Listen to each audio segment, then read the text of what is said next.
Hi friends, நம்ம விஜய் மல்லி ஸ்டோரியில் வந்துட்டு ராஜி பொறுத்த வரைக்கும் இத்தனை நாள் வந்து கடவுள் வந்து அவங்கள விட்டு வச்சுருந்தாங்க. எப்படியோ நீ நினச்சது நினச்சிட்டு பண்ணிட்டு போ, உனக்கு கடைசியில் இருக்குங்கிற மாதிரி தான் வச்சுருந்தாங்க. பட் ஆனால் வந்து இப்போ ராஜியோட கதை வந்து க்ளோஸ் ஆகிடுச்சு. இப்போ மல்லி பக்கம் திரும்பிடுச்சு அப்படின்னு சொல்லலாம். ஸோ இன்னியாவது அவங்களோட லைஃப் அவங்க வாழ்ந்து தானே ஆகணும். இனி எத்தனை கஷ்டங்கள் தான் அவங்க படுவாங்க. பணத்துக்காக சரி, அதுவும் பணம் கூட பிரச்சனை இல்லை, மன ரீதியாகவும் பிரச்சனை. இந்த ரேணுகா வந்துட்டு பிரச்சனைங்கிற மாதிரி நிறைய விஷயத்தில் வந்து கொண்டு போய் விட்டுட்டாங்க. இருந்தாலும் மல்லியும் விஜயும் தெளிவாக வந்துட்டு மல்லி தான் நம்மளோட லைஃபு, அவங்க அதே மாதிரி விஜய் தான் நம்மளோட லைஃப்னு ஏற்றுக்கிட்டு எந்த ஒரு சூழ்நிலை வந்துட்டு சந்தர்ப்பங்கள் பின்னாடி சரௌண்டிங்ஸ் இருந்தாலும் இதுதான் நம்மளுக்குன்னு சொல்லிட்டு அவங்க முடிவெடுத்துட்டு இருக்கிறது தான் பயங்கரமான ஒரு தெம்பு கொடுக்குது நாடகத்தில் அப்படின்னு சொல்லலாம். ஸோ இந்த டயத்தில் வந்து பார்த்திங்கன்னா இந்த ராஜிக்கு மெயினாக இந்த டயத்தில் கூட பார்க்காம வந்துட்டு விஜயை வந்து திரும்பவும் வந்து அவர் கையில் வந்து எழுதி வாங்கணும் அப்படிங்கிற ஒரு நோக்கத்தோடு வந்துட்டு அப்போ வந்து எபிசோட்ஸ் வந்து போயிட்டுருக்கு. எழுதி வாங்குறாங்களோ இல்லையோ, கண்டிப்பாக அவங்க தலையெழுத்தை வந்து கடவுள் கண்டிப்பாக எழுதிட்டாங்க அப்படின்னே சொல்லலாம். ஸோ அந்த மாதிரி தான் வந்து எபிசோட்ஸ் வந்து காமிப்பாங்க. ஏன்னா வந்து பார்த்திங்கன்னா அவங்க கையாலே அவங்க மண்ணவாரி போட்டுக்கிட்ட மாதிரி அவங்க ஒரு பர்சனை வச்சுட்டு டீல் பண்ணணும் அப்படின்னு சொல்லிட்டு மூவ் பண்ணிட்டு இருக்காங்க.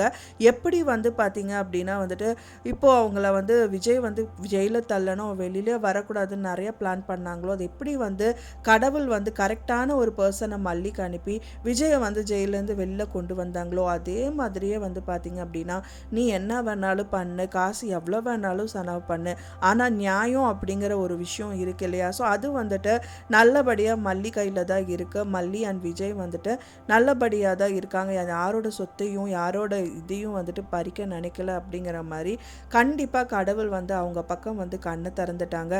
ஸோ அதுக்காகவே வந்து பார்த்தீங்க அப்படின்னா அவங்க வச்ச ஆளே வந்துட்டு அவங்க கண்ணையே வந்து குத்திடுவாங்கங்கிற மாதிரி எபிசோட்ஸ் கொண்டு போனால் சூப்பராக இருக்கும் அப்படின்னு நினைக்கிறவங்க மறக்காமல் நம்ம சேனலுக்கு வந்து லைக் பண்ணி சப்போர்ட் பண்ணிடுங்க. எனக்கு தெரிஞ்சு வந்து பார்த்திங்கன்னா புதுசாக ஒருத்தர் வந்துட்டு இந்த ரஞ்சிதா வந்துட்டு கூட்டிகிட்டு வந்திருக்காங்க. அவங்க கூட்டிகிட்டு வந்த பர்சன் வந்து பார்த்திங்கன்னா கண்டிப்பாக அவங்களோட மனசை ஒரு சமயம் இவங்களுக்கே ஹெல்ப் பண்ணணும் அப்படின்னு நினச்சி வந்திருந்தா கூட இவங்க பேசுறது பண்ணுறதெல்லாம் பார்த்துட்டு கண்டிப்பாக அப்படியே பல்ட்டி அடிக்கிறதுக்கும் நிறையவே சான்சஸ் இருக்குது. ஏன்னா அந்த அளவுக்கு வந்து பார்த்திங்கன்னா ஈவு இறக்கமே இல்லாமல் அவன் வந்து உங்கள் தம்பிங்கிறனால வந்து நான் வந்து ரொம்ப இறங்கி வேலை பண்ண முடியாதுங்கிற மாதிரி பேசுகிறாங்க. இல்லை நீங்கள் எப்படி பண்ணுறீங்களோ பண்ணுங்கள், அவன் என்னோட தம்பியே இல்லை, எனக்கு சொத்து மட்டும் போதும் அப்படிங்கிற மாதிரி சொல்லியிருக்காங்க. ஆனால் நான் ஒரே ஒரு விஷயம் சொல்கிறது என்ன அப்படின்னா, அவங்க அக்காவுக்கு வந்து இவர் வந்து நிறைய விஷயங்கள் தவறுதலாக பண்ணியிருந்தாங்க அப்படின்னா கூட இவங்க இந்த மாதிரி நினைக்கிறதுக்கு நிறையவே பாசிபிலிட்டி இருக்குது, நினைக்கலாம் அப்படின்னு கூட சொல்லலாம். ஆனால் அவர் மனசளவில் யாருக்குமே எந்த ஒரு தீங்கும் பண்ணாத ஒரு பர்சன். ஸோ அப்படி இருக்கும்போது வந்துட்டு அவன் என் தம்பியே இல்லை, அவன் சொத்தை மட்டும் எனக்கு கொடுங்க அப்படின்னு சொல்கிறது எந்த விதத்தில் நியாயம் அப்படின்னே தெரியல அப்படின்னே சொல்லலாம். ஸோ அவரும் வந்து சொல்கிறாரு ட்ரௌசர் எல்லாம் கழட்டிட்டு அடிப்பேங்கிற மாதிரிலாம் சொல்கிறாரு. ஸோ அந்த அளவுக்கு இறங்கி போன ஒரு பர்சன் கிட்ட வந்துட்டு சொந்த தம்பின்னு கூட பார்க்காம இந்த மாதிரியெல்லாம் வந்து பேசுவாங்களா. அது மட்டும் இல்லாமல் மல்லியோட அண்ணா வந்து செத்தா சாகட்டுங்கிற மாதிரியெல்லாம் சொல்கிறாங்க. ஒரு சின்ன ஹெல்ப் தான் அவர் கேட்க வந்தார். இருந்தாலும் வந்துட்டு அவங்க துரத்தி அடித்தாலும் திரும்பவும் வந்து அவங்க கையை வந்து எதிர்பார்க்காம வேற என்ன சோர்ஸு அப்படிங்கிற மாதிரி தான் பார்த்தாங்க.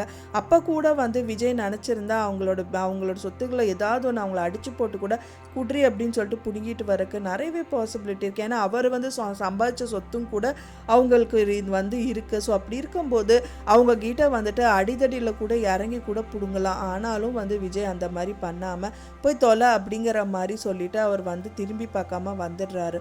ஸோ அந்த மாதிரி ஒரு மனுஷனை வந்து பார்த்திங்கன்னா திருப்பி திருப்பி அடிக்கிறதுங்கிற வந்து எந்த விதத்தில் நியாயம் அப்படிங்கிற மாதிரி தான் வந்துட்டு கேட்க தோணுது. கண்டிப்பாக இந்த ராஜிக்கு வந்து பயங்கர செக் பாயிண்ட்டாக தான் ஏதாவது ஒரு விஷயங்கள் வந்து இந்த டைரக்டர் பண்ணுவாங்க அப்படின்னே சொல்லலாம்.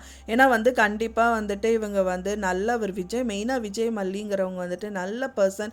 எவ்வளோ திருப்பி அடித்தாலும் அடி வாங்குவாங்களே தவிர திருப்பி அடிக்காத ஒரு பர்சனை வந்துட்டு திரும்ப திரும்ப எவ்வளோ தான் வந்துட்டு சாகடிப்பாங்க. ஸோ அது பார்த்துட்டே இருக்க முடியாது இல்லையா. ஸோ அதனால வந்து பார்த்திங்கன்னா அவங்க கண்ணை வச்சு அவங்களுக்கு குத்துற மாதிரி நிறைய விஷயங்கள் பண்ணுவாங்க. மனோகரும் சரி வந்து பார்த்தீங்கன்னா அவரும் ரொம்ப அடிப்பட்ட ஆள். இப்போவும் திரும்பவும் வந்துட்டு மல்லி விஜய் வாழ்க்கை கெடக்கூடாதுங்கிற ஒரே ஒரு விஷயத்தில் தான் அவரும் இருக்கார். ஸோ அவரையும் கூப்பிட்டு இந்த வந்து டீலிங் பேசுறதுங்கிற மாதிரிலாம் நிறைய விஷயங்கள் பண்ணுறாங்க. ஸோ இது ரொம்ப வந்து தப்பான ஒரு விஷயம் அப்படிங்கிறதுனால கூடி சீக்கிரமே இந்த ராஜிக்கு வந்து பயங்கர செக் பாயிண்ட்டாக அமைய போகுது.